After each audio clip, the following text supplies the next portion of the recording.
ये आकाशवाणी है।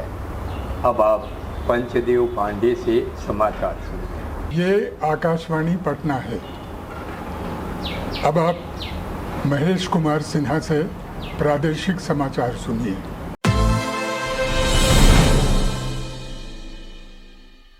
ग्लैमर के रूप में आप लोगों को देखा सुना जाता था।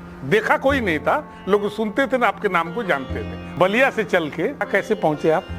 अच्छा, ग्रामीण परिवेश में अटट ग्रामीण प्रवेश जो होता है परिवेश, उसमें मैं गांव में रहता था। मैं बीकानेर में मैं संस्कृत विद्यापीठ था, उसी में मैं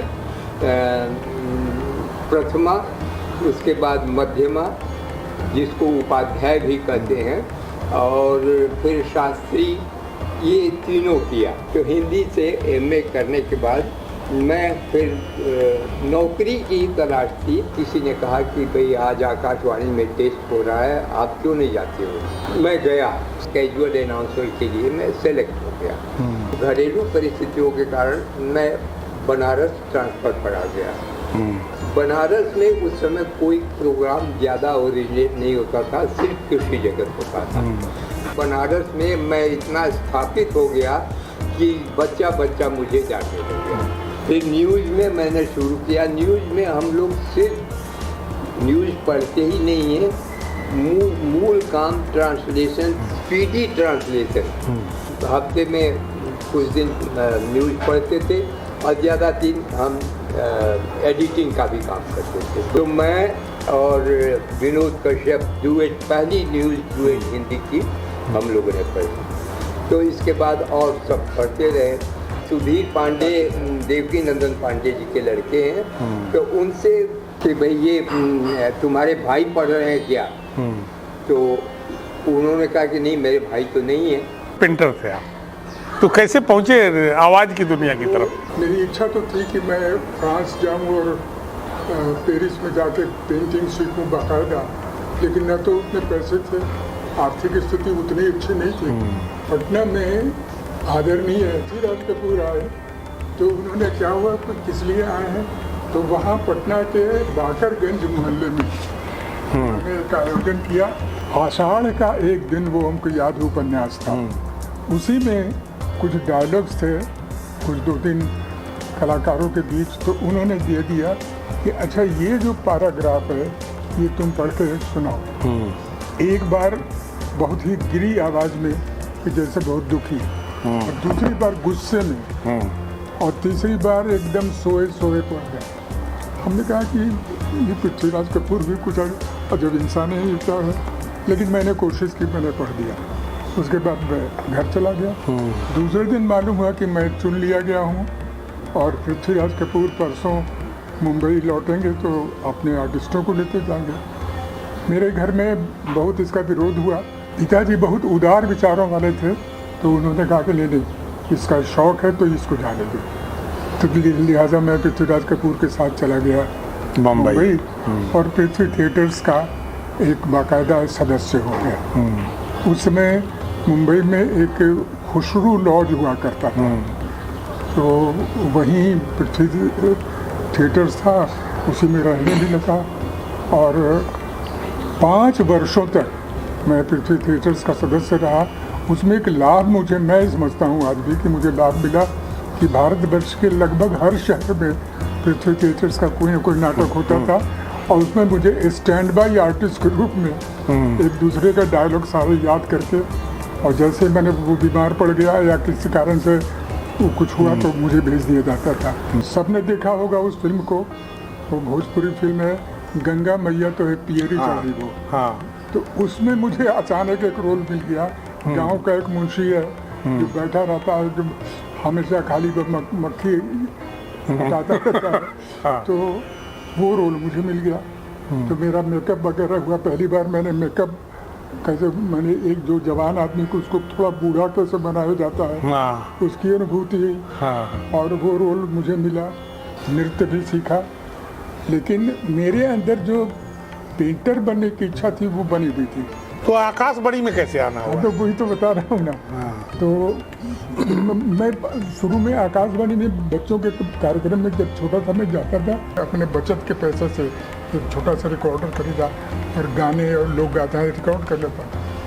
तो मैं सोच रहा था कि मैं पृथ्वीराज कपूर की बात को रखने के लिए ये सब करके उनके पास ले जाओगे तो बहुत खुश होंगे। उसी वक्त पृथ्वीराज कपूर का निधन हो गया। मैं पटना आया, उनके लिए काम कर रहा था। बहुत सारे लोक गाथाओं का मैंने काफ़ी संकलन में कर चुका। उसके बाद उनका हो गया तो मैंने कहा कि अब मैं बम्बई जाकर क्या करूँगा। उनका था एक पिता की तरह वो आर्टिस्टों को मानते थे। सब ऑल इंडिया यूथ फेस्टिवल्स हुआ करता था हर साल। वो हर कॉलेज के स्टूडेंट्स का एक अलग अलग कैंप बनता था। यहाँ दिल्ली में पहली बार आया तो लोगों ने कहा कि भाई अब जब आ गए हैं दिल्ली तो ज़रा सब कुछ देख लेना चाहिए। तो एक प्रोग्राम बना के आकाशवाणी के भवन चल के हम लोग आकाशवाणी देखे कैसे आकाशवाणी काम करता है। तो देखा कि वहाँ एक नोटिस लगी हुई है कि ध्वनि परीक्षा इतने इस तारीख को होगी। जो चाहते हैं अपनी ध्वनि परीक्षा कराना वो यहाँ से कागज़ लेके उस पर एक दरख्वास्त लिख के डाल दें। बड़ा सा एक काला सा बॉक्स रखा हुआ था लकड़ी का। तो मैंने ऐसे ही लिख के उसमें डाल दिया।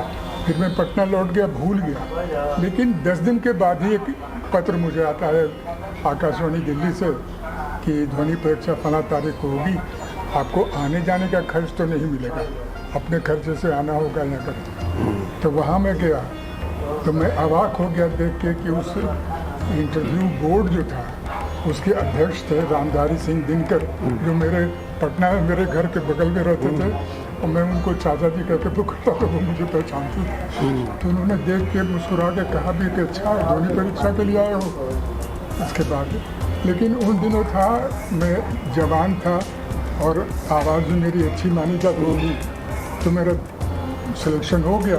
मुझे चिट्ठी आती है दिल्ली से कि आपका सिलेक्शन हो गया है तो आप एक बार फिर आए दिल्ली फाइनल ध्वनि परीक्षा के लिए। तो मैंने लिख के भेज दिया कि मैं छात्र हूँ, मैं अभी एम में पढ़ता हूँ, मैं नहीं आ सकता। तब वहाँ मालूम हुआ कि ध्वनि परीक्षा में मुझे ऊपर की श्रेणी में काफ़ी अच्छा मार्क आया था।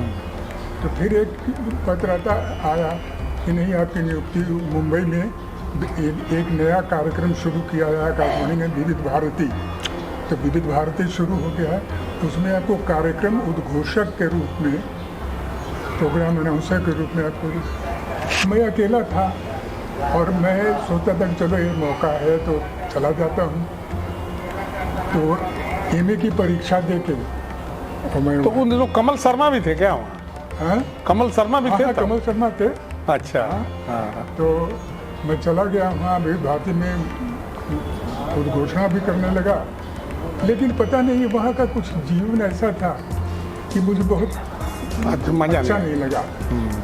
तो ये करीब 6 महीने या 7 महीने मैंने किया। उसके बाद मैं छुट्टी लेके 10 दिनों की छुट्टी लेके पटना आया। लेकिन उसके बाद एकदम मन नहीं किया लौटने का।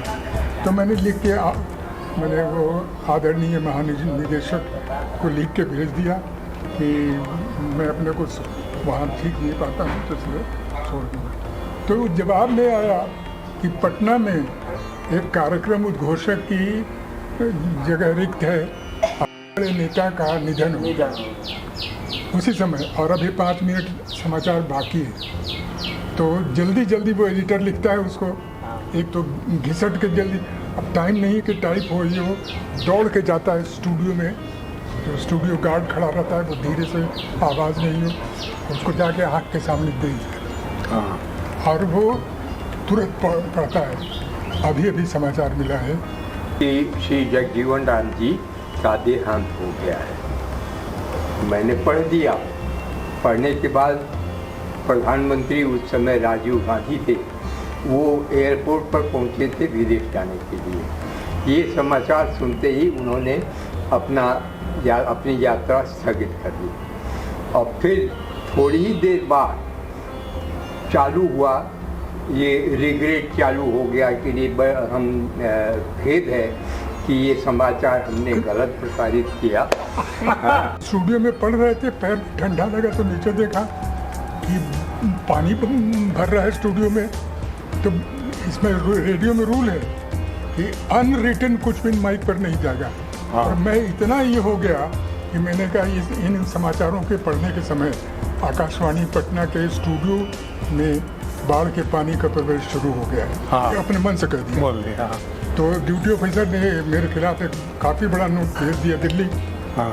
हमने तो समझ लिया कि मेरी नौकरी गई। हाँ। लेकिन वहाँ से इतना बड़ा प्रशस्ति पत्र आया कि साहब आपने बहुत बड़ा काम किया कि पूरे सबसे पहले सूचना दे दिया इन्होंने देश को। श्रोताओं को आपने बता दिया उसकी गंभीरता को। हाँ। कि आकाशवाणी पटना के स्टूडियो में पानी घुस रहा है। हाँ। ये हमारे प्रशस्ति हो गए। तो दोस्तों नमस्कार।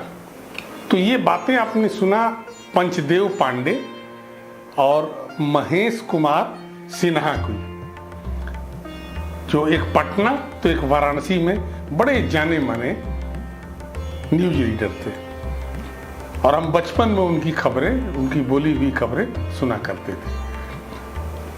हम आपको अगले हफ्ते जो वीडियो देने जा रहे हैं वो देने जा रहे हैं, एक ऐसे फोटोग्राफर की प्रोफाइल देने जा रहे हैं, उनकी खिंची तस्वीरें दिखाने जा रहे हैं, जिन्होंने कलकत्ता से काम शुरू किया।